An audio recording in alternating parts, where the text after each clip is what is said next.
community making any headway with regard to combating the substance abuse problem? We continue to discuss it and discuss it and discuss it. Is it getting more critical, more serious? Are we making headway? Or are we making some progress in combating substance abuse among our neighbors and in the community? Any thoughts?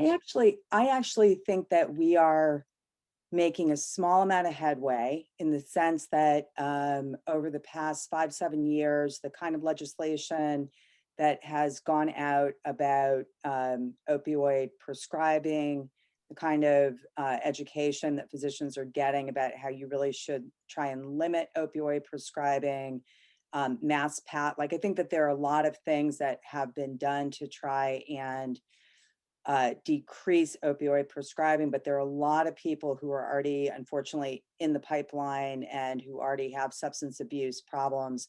And there will always be people, in large part because of the genetic predispositions. So I think we've made some progress, but it's still just a overwhelming problem, and the pandemic has just made things that much worse. Yeah.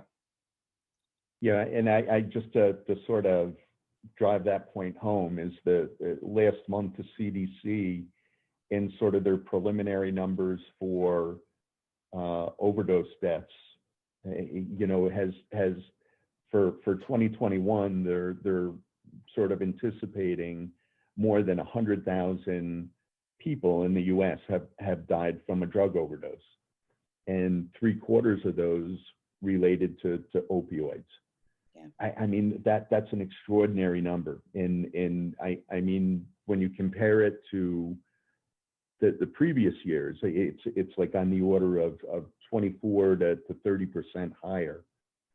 I don't want to end on that, because when you talk about positive things in our community, expanding access to naloxone, which is an antidote for opioids.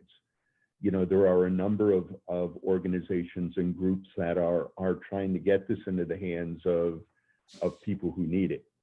I think at Bay State Medical Center, we distributed, I think, like 300 kits last year out of our emergency department for people who came in with opioid use-related disorders.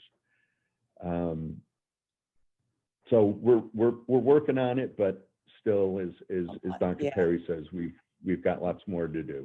And I don't know if the CDC looked into this, or Jay, if you have any sense about this, but I do sort of wonder how much fentanyl and sufentanil and the more potent opioids are sort of contributing to the excess deaths, because I just feel like they're just everywhere.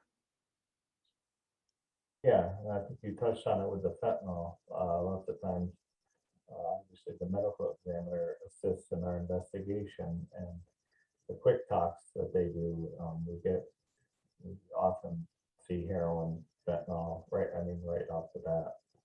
Yeah. So I think, like you just said, it's everywhere. It's a real problem.